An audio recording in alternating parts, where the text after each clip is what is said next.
Hey everyone, my name is Dr. Jocelyn Conley, and in this video, I'm going to go over a regression of the Romanian deadlift or single leg hip hinge.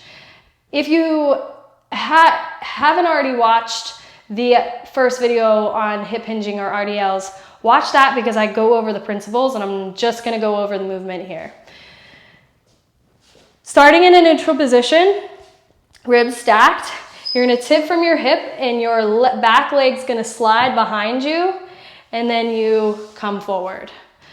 So again, from the side, tipping from your hip, shoulders and hips stay square, coming back up, this leg sliding. Now I'm going to switch sides so you can see.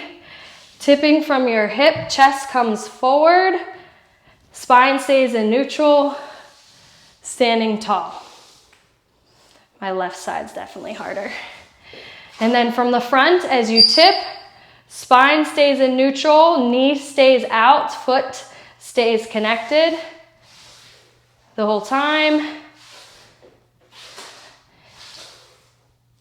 And same principles as the original RDL.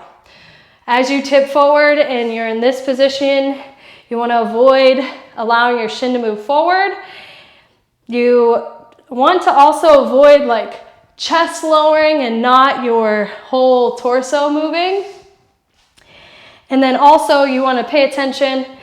Hamstrings are stretching here, so you might feel a stretch, and then squeeze your glutes, dig your foot into the ground, come up to a neutral position. Breathe in as you tip, out as you come back up. You can make this easier by holding on to something. Same principles apply in that your shin stays vertical the whole time. You're also not doing this. This is similar, but there's more knee movement. This is just slightly different. It's slightly different, but it's not this. Next variation is different with the handhold of the broom.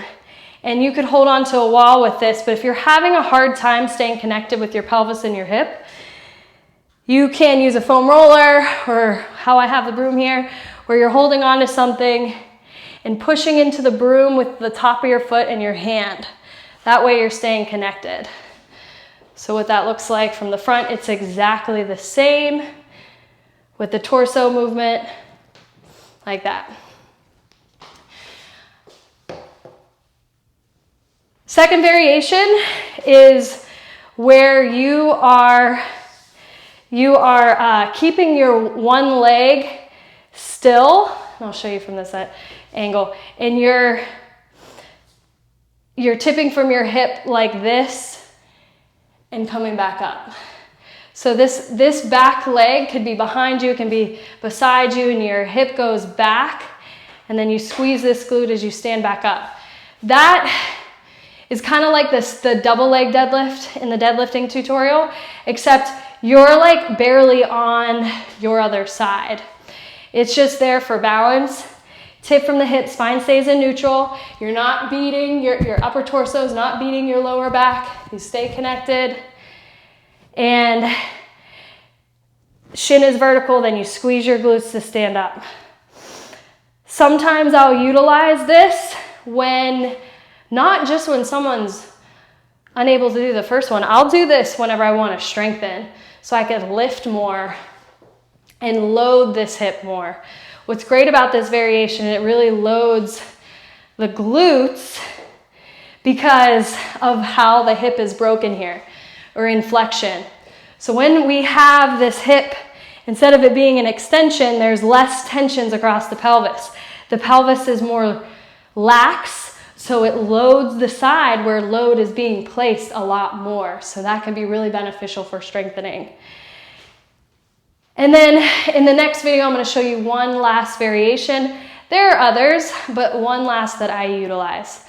If you have any questions, post them below. Thank you so much for watching.